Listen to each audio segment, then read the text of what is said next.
ओम श्री परमात्मने नमः। ओम नमो भगवते वासुदेवाय। आज श्रीमद् भागवत महापुराण कथा द्वितीय स्कंद। भगतजनों, आज हम श्रीमद् भागवत महापुराण के द्वितीय स्कंद से अध्याय 9 और 10 की पावन कथा सुनेंगे। आज की कथा में हम सब सुनेंगे ब्रह्मा जी का भगवत धाम का दर्शन और भगवान के द्वारा उन्हें चतुश्लोकी भागवत का उपदेश तथा भागवत के 10 लक्षण। आज के दिन हम इस पावन कथा का रसपान करेंगे। भगतजनों, आपको बता दूं कि यह द्वितीय स्कंद की कथाएं इस कथा के साथ समाप्त हो जाएंगी, इसलिए कल से हम श्रीमद् भागवत महापुराण के तीसरे स्कंद की कथाओं को सुना करेंगे। तो आइए आज की कथा को सुनते हैं। ओम श्री कृष्णाय नमो नमः। श्री शुकदेव जी ने परीक्षित से कहा, हे परीक्षित, जैसे स्वप्न में देखे जाने वाले पदार्थों के साथ उसे देखने वाले का कोई संबंध नहीं होता, ठीक वैसे ही देह आदि से अतीत अनुभव स्वरूप आत्मा का माया के बिना दृश्य पदार्थों के साथ कोई संबंध नहीं हो सकता।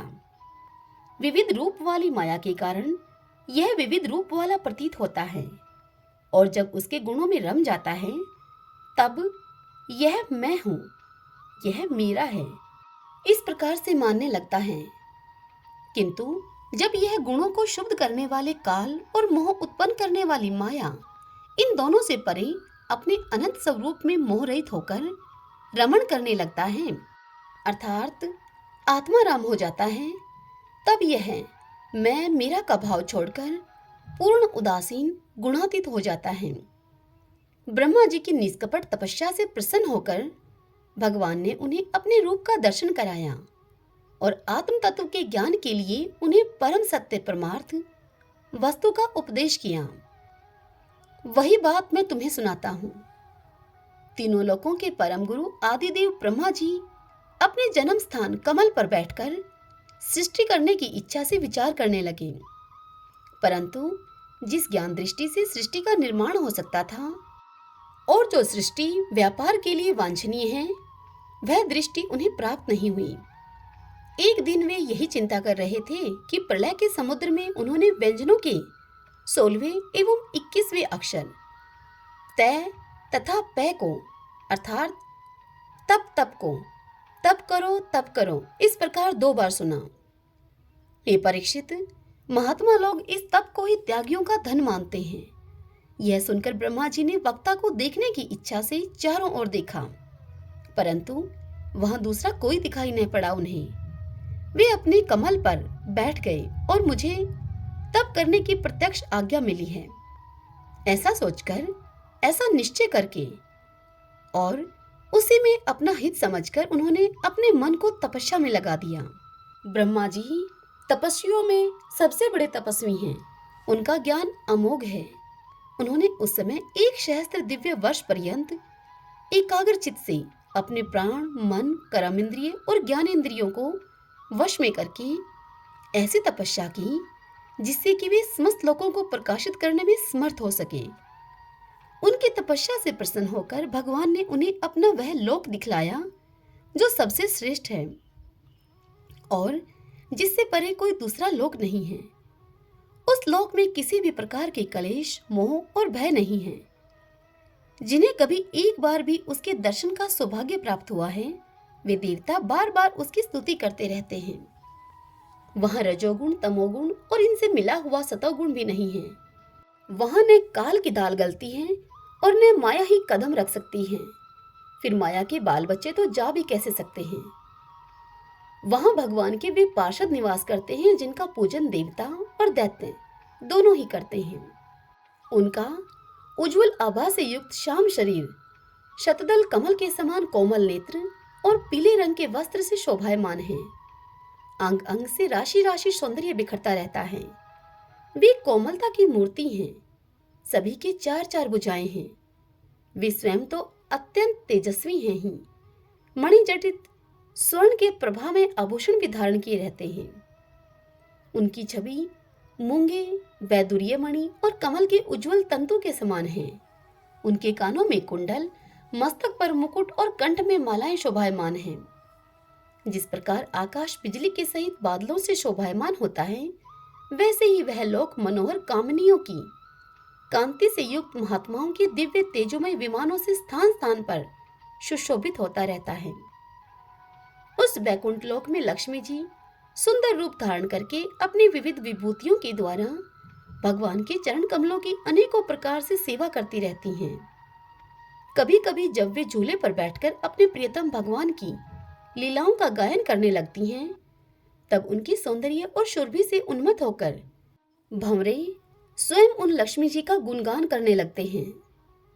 ब्रह्मा जी ने देखा कि उस दिव्य लोक में समस्त भक्तों के रक्षक लक्ष्मीपति, यज्ञपति एवं विश्वपति भगवान विराजमान हैं। सुनंद, नंद, प्रबल और अहरण आदि मुख्य मुख्य पार्षदगण उन प्रभु की सेवा कर रहे हैं। उनका मुख कमल प्रसाद मधुर मुस्कान से युक्त है। आंखों में लाल लाल डोरियां हैं, बड़ी मोहक और मधुर चितवन है। ऐसा जान पड़ता है कि अभी अभी अपने प्रेमी भक्त को अपना सर्वस्व दे देंगे। सिर पर मुकुट, कानों में कुंडल और कंधे पर पीतांबर जगमगा रहे हैं। वक्षस्थल पर एक सुनहरी रेखा के रूप में श्री लक्ष्मी जी विराजमान हैं और सुंदर चार भुजाएं हैं। वे एक सर्वोत्तम और बहुमूल्य आसन पर विराजमान हैं।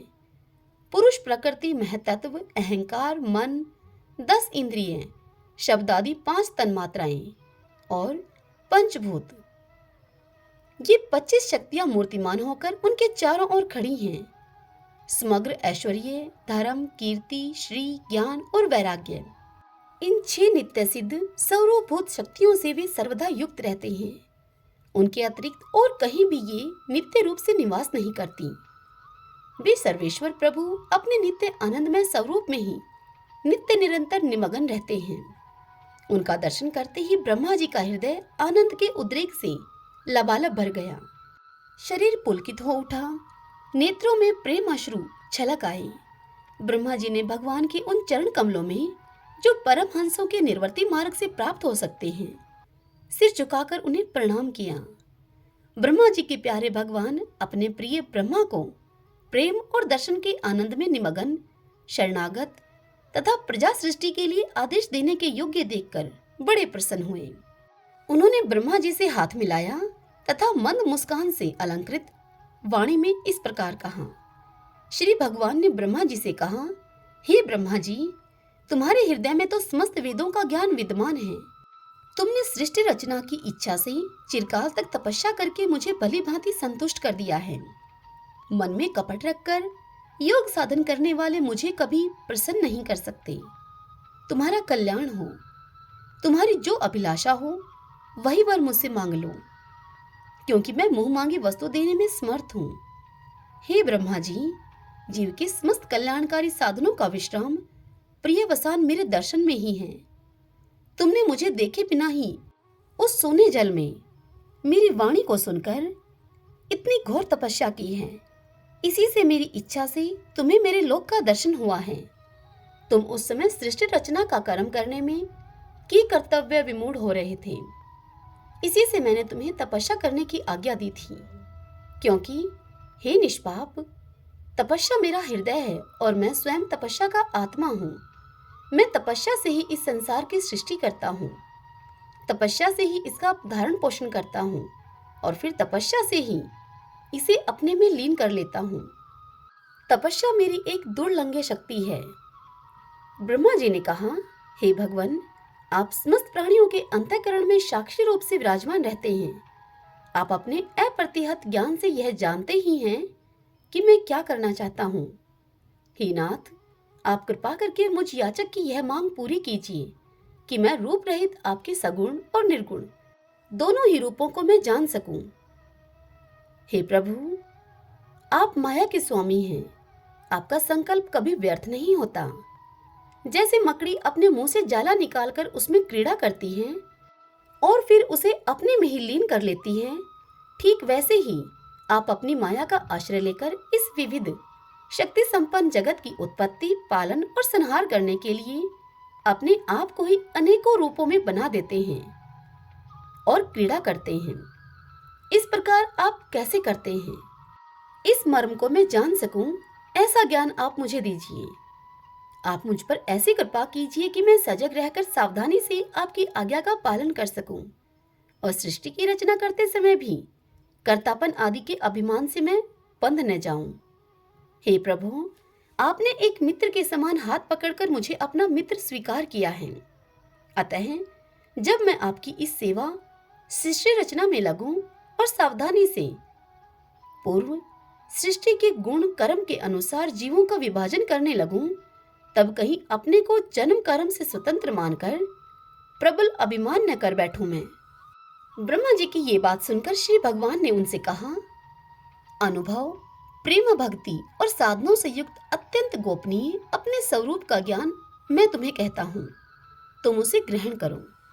मेरा जितना विस्तार है, मेरा जो लक्षण है, मेरे जितने और जैसे रूप, गुण और लीलाएं हैं, मेरी कृपा से तुम उनका तत्व ठीक ठीक वैसा ही अनुभव करो। सृष्टि के पूर्व केवल मैं ही था, मैं ही था। मेरे अतिरिक्त न स्थूल था न सूक्ष्म था, और न तो दोनों का कारण अज्ञान ही था। जहां यह सृष्टि नहीं है, वहां मैं ही मैं हूं, और इस सृष्टि के रूप में जो कुछ प्रतीत हो रहा है वह भी मैं ही हूं, और जो कुछ बच रहेगा वह भी मैं ही हूं। वास्तव में न होने पर भी जो कुछ अनिर्वचनीय वस्तु मेरे अतिरिक्त मुझ परमात्मा में दो चंद्रमाओं की तरह मिथ्या ही प्रतीत हो रही है, अथवा विद्यमान होने पर भी आकाश मंडल के नक्षत्रों में राहु की भांति जो मेरी प्रतीति नहीं होती, इसे मेरी माया समझना चाहिए। जैसे प्राणियों के पंचभूत रचित छोटे बड़े शरीरों में आकाश आदि पंच महाभूत उन शरीरों के कार्य रूप से निर्मित होने के कारण प्रवेश करते भी हैं, और पहले से ही उन स्थानों और रूपों में कारण रूप से विद्यमान रहने के कारण प्रवेश नहीं भी करते, वैसे ही उन प्राणियों के शरीर की दृष्टि से मैं उनमें आत्मा के रूप से प्रवेश किए हुए हूँ, और आत्म दृष्टि से अपने अतिरिक्त और कोई वस्तु न होने के कारण उनमें प्रविष्ट नहीं भी हूँ। यह ब्रह्मा नहीं, यह ब्रह्मा नहीं, इस प्रकार की निषेध की पद्धति से, और यह ब्रह्मा है, यह ब्रह्मा है, इस अन्वय की पद्धति से यह सिद्ध होता है कि सर्वातीत एवं सर्वस्वरूप भगवान ही सर्वदा और सर्वत्र स्थित हैं। वही वास्तविक तत्व हैं। जो आत्मा अथवा परमात्मा का तत्व जानना चाहते हैं, उन्हें केवल इतना ही जानने की आवश्यकता है। हे ब्रह्मा जी, तुम अविचल समाधि के द्वारा मेरे इस सिद्धांत में पूर्ण निष्ठा कर लो। इससे तुम्हें कल्प कल्प में विविध प्रकार की सृष्टि रचना करते रहने पर भी कभी मोह नहीं होगा। श्री शुकदेव जी परीक्षित से कहते हैं, हे परीक्षित, लोक पितामह ब्रह्मा जी को इस प्रकार उपदेश देकर अजन्मा भगवान ने उनके देखते ही देखते अपने उस रूप को छिपा लिया।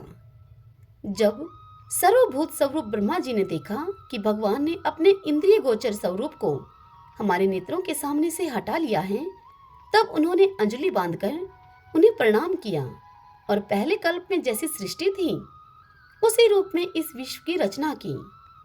एक बार धर्मपति प्रजापति ब्रह्मा जी ने सारी जनता का कल्याण हो, अपने इस स्वार्थ की पूर्ति के लिए विधि पूर्वक यम नियमों को धारण किया। उस समय उनके पुत्रों में सबसे अधिक प्रिय परम भक्त देवऋषि नारद जी ने मायापति भगवान की माया का तत्व जानने की इच्छा से बड़े संयम, विनय और सौम्यता से अनुगत होकर उनकी सेवा की, और उन्होंने सेवा से ब्रह्मा जी को बड़ा ही संतुष्ट कर लिया। हे परीक्षित, जब देवऋषि नारद जी ने देखा कि मेरे पिता ब्रह्मा जी मुझ पर प्रसन्न हैं, तब उन्होंने उनसे यही प्रश्न किया जो तुम मुझसे कर रहे हो। उनके प्रश्न से ब्रह्मा जी और भी प्रसन्न हुए। फिर उन्होंने यह 10 लक्षण वाला भागवत पुराण अपने पुत्र नारद को सुनाया, जिसका स्वयं भगवान ने उन्हें उपदेश किया था। हे परीक्षित, जिस समय मेरे परम तेजस्वी पिता सरस्वती के तट पर बैठकर परमात्मा के ध्यान में मगन थे, उस समय देवऋषि नारद जी ने वही भागवत उन्हें सुनाया।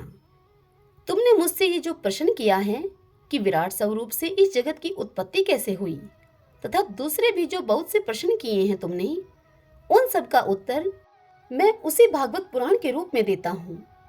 ओम नमो नारायण, ओम नमो नारायण। श्री शुकदेव जी परीक्षित से कहते हैं कि हे परीक्षित, इस भागवत पुराण में सर्ग, विसर्ग, स्थान, पोषण, उति, मनवंतर, ईशाणु कथा, निरोध, मुक्ति और आश्रय, इन 10 विषयों का वर्णन है। इनमें जो 10वां आश्रय तत्व है, उसका ठीक ठीक निश्चय करने के लिए कहीं श्रुति से, कहीं तात्पर्य से और कहीं दोनों के अनुकूल अनुभव से महात्माओं ने अन्य 9 विषयों का बड़ी सुगम रीति से वर्णन किया है। ईश्वर की प्रेरणा से गुणों में शोभ होकर रूपांतर होने से जो आकाश आदि पंचभूत, शब्द आदि तन्मात्राएं, इंद्रियां, अहंकार और महत तत्व की उत्पत्ति होती है, उसको सर्ग कहते हैं। उस विराट पुरुष से उत्पन्न ब्रह्मा जी के द्वारा जो विभिन्न चराचर सृष्टियों का निर्माण होता है, उनका नाम है विसर्ग। प्रतिपद नाश की ओर बढ़ने वाली सृष्टि को एक मर्यादा में स्थिर रखने से भगवान विष्णु की जो श्रेष्ठता सिद्ध होती है, उसका नाम स्थान है। अपने द्वारा सुरक्षित सृष्टि में भक्तों के ऊपर उनकी जो कृपा होती है, उसका नाम है पोषण।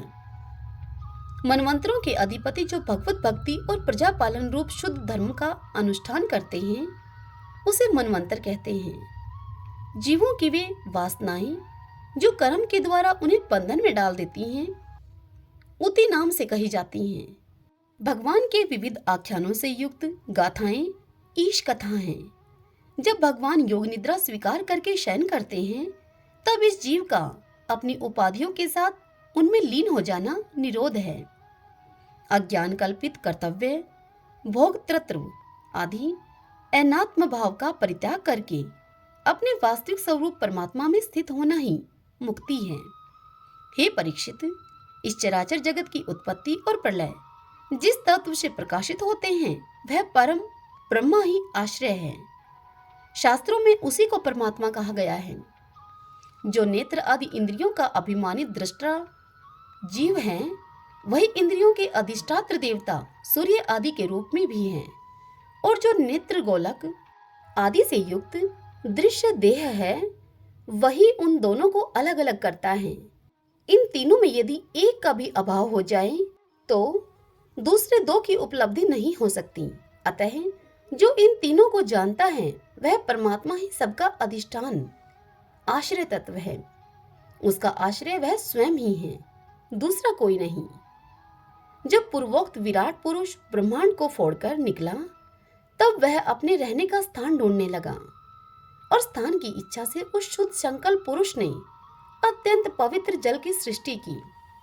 विराट पुरुष रूप नर से उत्पन्न होने के कारण ही जल का नाम नार पड़ा और उस अपने उत्पन्न किए हुए नार में वह पुरुष 1000 वर्षों तक रहा। इसी से उसका नाम नारायण हुआ। उन नारायण भगवान की कृपा से ही द्रव्य, कर्म, काल, स्वभाव और जीव आदि की सत्ता है। उनकी अपेक्षा कर देने पर और किसी का अस्तित्व नहीं रहता। उन अद्वितीय भगवान नारायण ने योग निद्रा से जगकर अनेक होने की इच्छा की। तब अपनी माया से उन्होंने अखिल ब्रह्मांड के बीज स्वरूप अपने स्वर्णमय वीर्य को 3 भागों में विभक्त कर दिया। अधिदैव, अध्यात्म और अधिभूत। हे परीक्षित, विराट पुरुष का एक ही वीर्य 3 भागों में कैसे विभक्त हुआ, सो तुम सुनो अब। विराट पुरुष के हिलने डुलने पर उनके शरीर में रहने वाले आकाश से इंद्रिय बल, मनोबल और शरीर बल की उत्पत्ति हुई। उनसे इन सब का राजा प्राण उत्पन्न हुआ। जैसे सेवक अपने स्वामी राजा के पीछे पीछे चलते हैं, वैसे ही सबके शरीरों में प्राण के प्रबल रहने पर ही सारी इंद्रियां प्रबल रहती हैं। और जब वह सुस्त पड़ जाता है, तब सारी इंद्रियां भी सुस्त हो जाती हैं। जब प्राण जोर से आने जाने लगा, तब विराट पुरुष को भूख प्यास का अनुभव हुआ। खाने पीने की इच्छा करते ही सबसे पहले उनके शरीर में मुख प्रकट हुआ। मुख से तालु, तालु से रसे इंद्रिय प्रकट हुई। इसके बाद अनेकों प्रकार के रस उत्पन्न हुए, जिन्हें रसना ग्रहण करती है। जब उनकी इच्छा बोलने की हुई, तब वाक इंद्रिय, उसके अधिष्ठात्र देवता अग्नि और उनका विषय बोलना, ये तीनों प्रकट हुए। इसके बाद बहुत दिनों तक उस जल में ही वे रुके रहे। श्वास के वेग से नासिका छिद्र प्रकट हो गए। जब उन्हें सूंघने की इच्छा हुई तब उनकी नाक घ्राणेंद्रिय आकर बैठ गई और उसके देवता गंध को फैलने वाले वायुदेव प्रकट हुए। पहले उनके शरीर में प्रकाश नहीं था, फिर जब उन्हें अपने को तथा दूसरी वस्तुओं को देखने की इच्छा हुई तब नेत्रों के छिद्र, उनका अधिष्ठाता सूर्य और नेत्र इंद्रिय प्रकट हो गए। इन्हीं से रूप का ग्रहण होने लगा। जब वेद रूप ऋषि विराट पुरुष को स्तुतियों के द्वारा जगाने लगे तब उन्हें सुनने की इच्छा हुई। उसी समय कान उनकी अधिष्ठात्र देवता दिशाएं और श्रोत्रिय इंद्रियें प्रकट हुई। इसी से शब्द सुनाई पड़ता है। जब उन्होंने वस्तुओं की कोमलता, कठिनता, हल्कापन, भारीपन, उष्णता और शीतलता आदि जाननी चाहिए तब उनके शरीर में चर्म प्रकट हुआ। पृथ्वी में से जिस प्रकार वृक्ष निकल आते हैं ठीक उसी प्रकार उस चर्म में रोए पैदा हुए और उसके बाहर भीतर रहने वाला वायु भी प्रकट हो गया।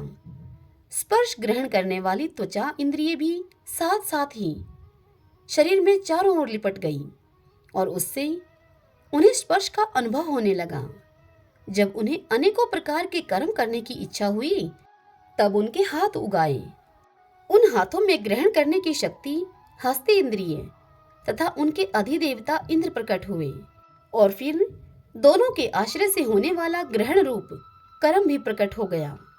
जब उन्हें अभीष्ट स्थान पर जाने की इच्छा हुई तब उनके शरीर में पैर उगाए।